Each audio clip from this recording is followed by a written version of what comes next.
Good afternoon.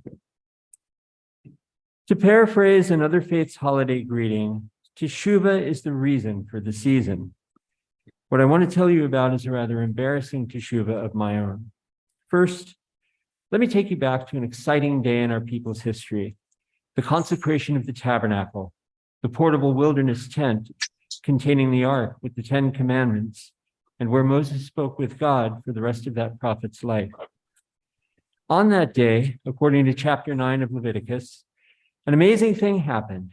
After the ritual offerings had been slaughtered and placed atop the altar, the Torah says that fire came forth from the tabernacle and ignited, in the Torah's words, consumed the sacrifices.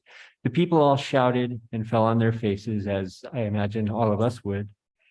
But their joy lasted only a moment, because in the very next verse, and for reasons that have been debated for millennia, Aaron's sons, Nadab and Abihu, made an unauthorized incense offering. Fire then came forth from the tabernacle and consumed them. Moses, perhaps moved by brotherly concern, tells Aaron that, quote, "This is what Adonai meant by saying, 'Through those near to me, I show myself holy and gain glory before all the people.'" In other words, somebody had to demonstrate how seriously we must take having the literal presence of God in our midst and how important it is to get things right. The Torah then tells us, and Aaron was silent. But 13 verses after that, at the Torah's exact middle, no less, Moses hocks Aaron and Chinik for not getting one of the offerings right. "Why didn't you eat the sin offering?" Moses demands. "It absolves the community's guilt. You should have eaten the sin offering." Aaron, according to our rabbis, points out that he was in mourning, and mourners are forbidden to partake of any offerings. Aaron's exact words were, "Such things have befallen me. Had I eaten sin offering today, would Adonai have approved?" The Torah then tells us, and Moses approved. From a Teshuvah standpoint, this is a huge deal. Moses talks with God on a daily basis. He should have known better. He should have known not to bother his brother with details, especially right after Aaron saw his 2 eldest sons being killed right in front of him.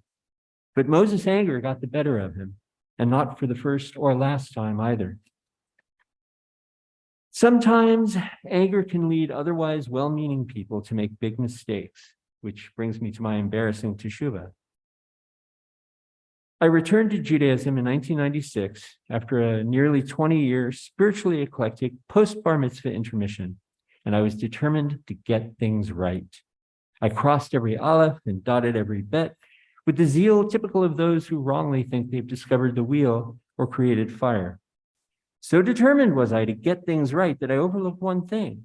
As important as the ritual mitzvot are, and they are, it's the personal and interpersonal mitzvot that test us the most. But I didn't know that at the time. Believe it or not, I hadn't yet realized that simple kindness is one of Judaism's highest values. I was a pious Jew, or thought I was, because I was paying attention only to the ritual mitzvot. And my religious enthusiasm also made me a lousy human being.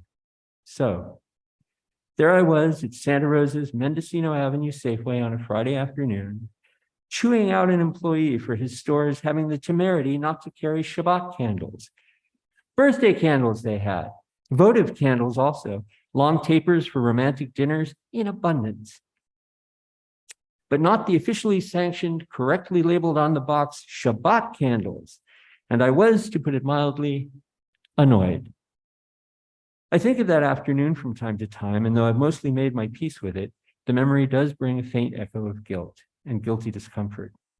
I've tried very hard to make up for that incident and others like it by working at becoming the best human being I know how to be or can learn how to be, by paying that bestness forward so as to make up for the past and hoping that my own kindness and compassion trickles down eventually to where it's needed most. Maya Angelou wrote, "When you know better, you do better." And I believe that's true. But I still wish I could find that clerk again and say to him, "I have with difficulty forgiven myself for being an all-around jerk to you.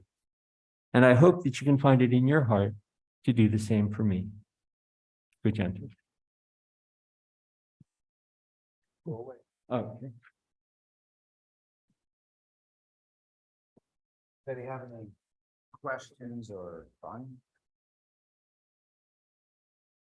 Neil, you brought up something very interesting for me personally, because I did the same thing at Sonoma Market. Oh, no. So now they do carry matzah, not because of me, but because they have a Jewish clientele. So your story really was reminiscent of me chewing out somebody there about the candlestick. Oh, thank you. Did you find them to ask forgiveness? They're not there anymore. Ah, so that's a great question. What if we feel compelled to ask someone for forgiveness, but they either passed away or they've moved on? You don't know where they are anymore. Okay, so we're going to hold on to that question for a minute, but we will answer that during our study session. Does anyone else have any, okay? One of the other things that your story relates to is don't kill the messenger. The person in the store had nothing to do with the ordering Right. of the candles. Right. That's done by somebody else. Yeah, that's exactly right. Thanks. But I think it also points to being observant and being a good person are two different things, or can be two different things. And it's probably more important to be a good person. Your story reminded me of the comment I made earlier today about forgiving myself for getting angry about things. Yesterday, for the third time, a window sensor from my alarm system fell down and set off the alarm, except it was 3 o'clock in the morning. Oh, no. And it was 3 different sensors, not the same one.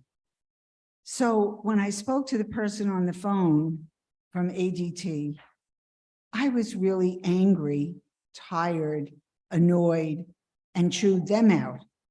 Now, this poor woman, she had nothing to do with the adhesive of holding the sensor onto the window frame. And she was really kind because she stayed on the phone. She didn't hang up on me. And she talked me down, and we finally came to a resolution of the problem. So that's why your story resonated with me and myself. Thank you. Well, since this landed in my hand, Neal, I thank you at every opportunity. And I know you know this, but I'll just take this moment to thank you once again for helping my dad and teaching my dad when he was so focused on getting his bar mitzvah. So thank you. Thank you. Anyone else want to ask Amy? By the way, just to clarify for my students, so when we come back on Monday afternoon here at Shir Shalom, the ones in the Zoom, we have an open hour, and we're still in the topic of teshuvah. We're still in the topic of how to repair, how to fix.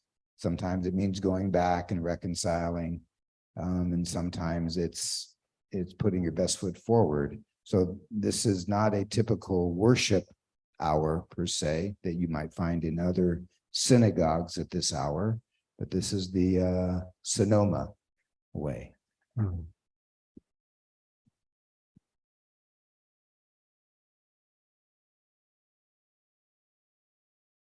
Neal's story is similar to an experience I had soon after I moved to Sonoma, and the story itself is not so important.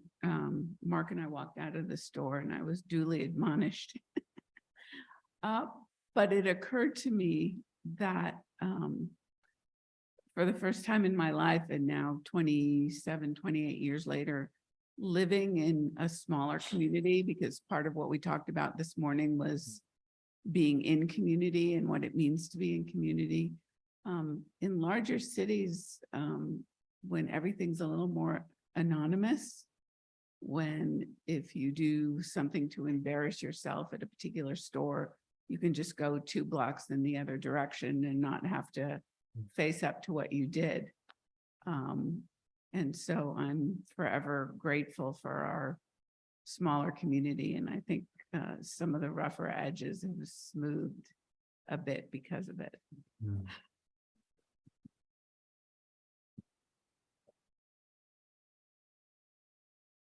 Anyone else wanna? Renee?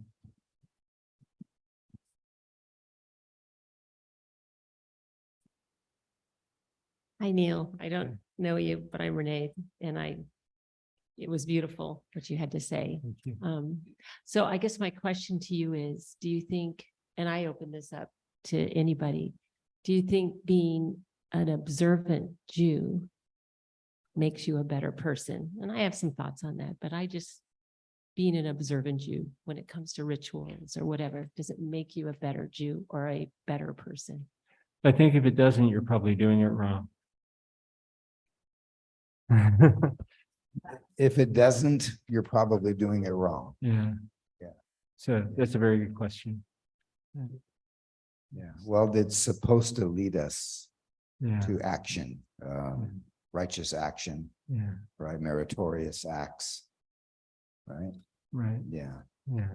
Um, But if I'll- all you can focus on is the ritual, then you're not Yeah. really focusing on what's important. Can you talk to us about keva and kavanah? And Yeah. how that might, two expressions that Neil's going to unpack for us, and that might actually help with, expand on Renee's question.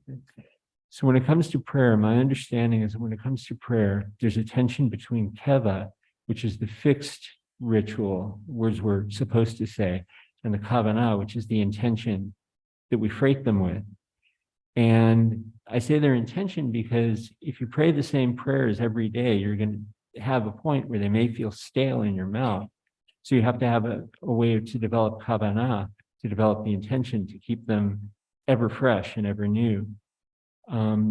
But if you pay attention only to the keva, you become very overly strict.